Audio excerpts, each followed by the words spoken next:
C'était un week-end digne d'une saga incroyable. C'est la crise au sein de OpenAI, on en parle dans cette vidéo les gars. Salut les amis, j'espère que vous allez bien, j'espère que c'est la forme de votre côté.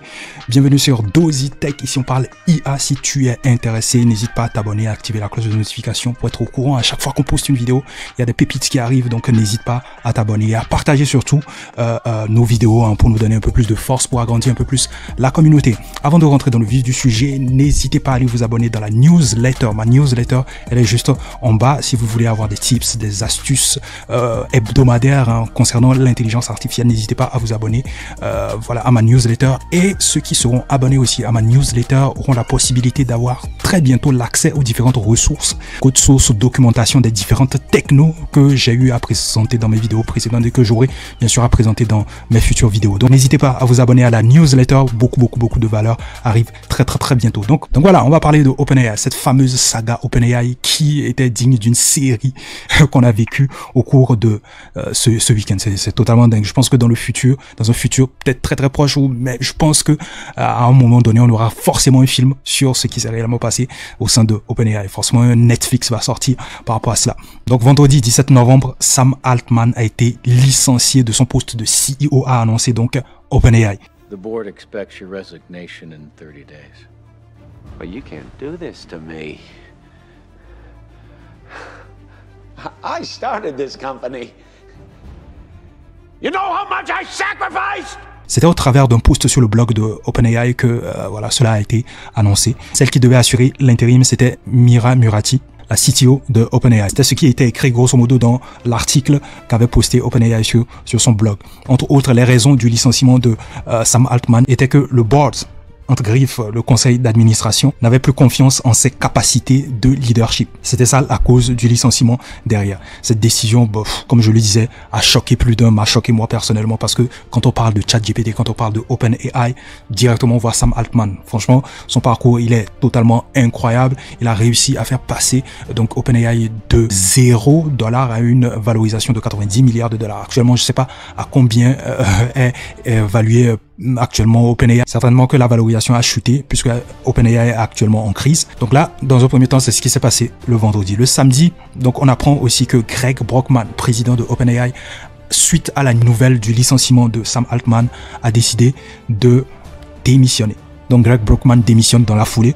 Et ensuite, au cours de la journée de samedi, on apprend aussi que 3 cadres scientifiques de OpenAI ont aussi démissionné. Donc à partir de là, c'est la grosse crise. OpenAI est en mode crise à ce niveau. Donc le board, le conseil d'administration, décide donc de rentrer en négociation avec Sam Altman pour qu'il puisse récupérer son poste de CEO. Les investisseurs sont fâchés parce qu'ils n'étaient pas au courant de la news, et cette news est en train de choquer le monde de la tech et surtout le monde de l'intelligence artificielle. Donc à ce moment précis, il y avait quand même une bribe d'espoir de retrouver ce lundi Sam Altman à son poste de CEO.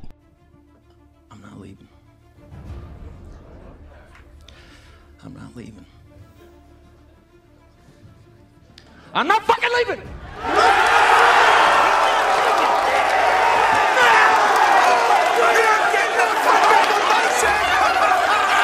The show goes on! Dans tout ce brouhaha, il y avait un nom qui revenait très souvent. Quelqu'un qu'on accusait aussi très souvent, il s'agit de Ilya Sutskever, qui est le directeur scientifique d'OpenAI, c'est-à-dire voilà, le chef scientist, le chief scientist de OpenAI. Pour moi, c'est lui qui a la clé de l'AGI qui est l'Artificial General Intelligence, qui est censé être la dernière invention humaine. C'est-à-dire qu'une fois que l'AGI sera mise en place, donc ce sera cette intelligence artificielle qui va prendre la suite en termes d'innovation pour l'humanité. Grosso modo, c'est ça. C'est lui qui serait à la tête du conseil d'administration de OpenAI. Donc c'est à peu près normal qu'on le pointe du doigt, puisque c'est lui le responsable, le chef quand même du conseil d'administration. Tout à fait normal. Mais pourquoi on parle aussi de lui, c'est que on a au sein de OpenAI 2 idéologies complètement différentes. L'idéologie Ilya d'une part. L'idéologie Ilya, c'est que il faut faire très attention à l'intelligence artificielle. Ilya est un peu plus dans la prévention de l'intelligence artificielle. Il voit l'intelligence artificielle comme quelque chose de dangereux et il faut prendre des précautions. Il faut aller mollo quand même avec l'intelligence artificielle.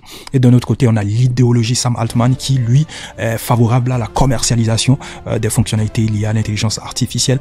Le but de Sam Altman, c'est de pouvoir rendre accessible l'intelligence artificielle aux humains pour qu'ils puissent avoir une certaine maîtrise là-dessus. Donc, c'est 2 idéologies totalement différentes, ce qui fait que OpenAI est divisé à ce niveau-là. Donc on va revenir sur les négociations qui ont été effectuées avec Sam Altman. Ces négociations n'ont pas finalement abouti. Donc au final, Sam Altman ne reviendra plus à OpenAI, mais va plutôt diriger l'équipe de recherche d'intelligence artificielle de Microsoft. Donc Sam Altman et certains autres membres qui ont démissionné de OpenAI vont se retrouver donc du côté de Microsoft. Donc Microsoft récupère à peu près les différents talents donc de OpenAI en son sein. Il faut rappeler que Microsoft est associé à OpenAI. Donc en quelque sorte, ils auront quand même à traiter donc avec OpenAI. Ils sont partie de OpenAI, mais pas vraiment. Donc puisqu'ils sont sur la partie intelligence artificielle du côté de Microsoft, c'est sûr et certain qu'ils auront donc à traiter forcément avec OpenAI.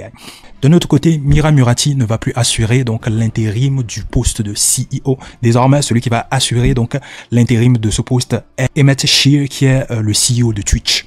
Le CEO de Twitch qui va donc assurer l'intérim le temps qu'on puisse trouver donc une personne qualifiée pour occuper ce poste-là, ou peut-être éventuellement grâce peut-être à une énième pirouette faire revenir Sam Altman à son poste. Mais je pense que c'est mort de ce côté-là. Donc du coup actuellement c'est une grosse crise au sein de OpenAI. Mira Murati est dans cette vague des employés qui ne sont pas du tout contents de la décision donc de OpenAI de ne pas réinstaurer Sam Altman. Donc il y a une grosse vague de démissions qui est en train d'arriver, donc qui va certainement peser sur la tête donc de OpenAI. Donc c'est la crise à ce niveau-là. Et parlant d'Ilya, il a tweeté, je pense aujourd'hui, il a dit qu'il était profondément déçu, qu'il regrettait cette décision qu'ils ont prise donc au sein du conseil d'administration, la décision d'évincer donc Sam Altman, qu'il regrettait profondément cette décision-là, que son but n'était pas véritablement de détruire OpenAI, de diviser littéralement OpenAI. Donc voilà, donc le but ici c'est de réunir désormais l'entreprise pour que l'entreprise prospère,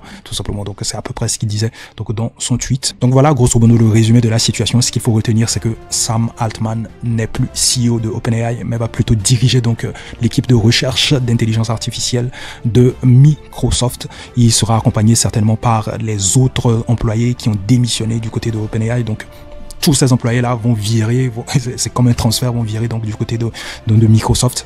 Il y a certainement des démissions qui vont très bientôt arriver. Donc il y a des spéculations qui tournent autour de Mira Murati, qui n'est pas tout à fait d'accord, qui n'a pas été tout à fait d'accord sur le fait qu'on ait pu évincer donc Sam Altman de son poste. Donc il y a énormément de personnes qui vont peut-être dans les prochains jours démissionner. Donc je ne sais pas comment ils vont pouvoir gérer donc la situation. Il faut aussi retenir que le nouveau CEO par intérim, c'est Emmett Shear, donc qui est l'actuel CEO de Twitch. Donc il sera donc le CEO intérimaire. Voilà, donc c'est la crise du côté de OpenAI et cela va forcément ralentir les prochaines sorties de OpenAI, hein, ça c'est clair. Le GPT-5 va prendre du retard, ça c'est très clair, parce que là actuellement c'est une véritable crise donc au sein de OpenAI. Donc on est désormais en mode ralenti sur tout ce qui concerne ChatGPT, DALL-E ou ce genre de trucs. Ou peut-être que un miracle va arriver, peut-être que le nouveau CEO va pouvoir décanter la situation, va pouvoir arranger donc cette crise qui pèse actuellement donc sur OpenAI. Franchement c'est vraiment dommage. Dites-moi ce que vous en pensez en commentaire. J'ai bien envie de voir votre avis. Est-ce que vous êtes plutôt team Sam Altman ou team Ilya? Dites-moi ce que vous en pensez donc en commentaire. Donc voilà tout pour aujourd'hui les gars. Je vous retrouve tout simplement à la prochaine. Prenez soin de vous. Peace out.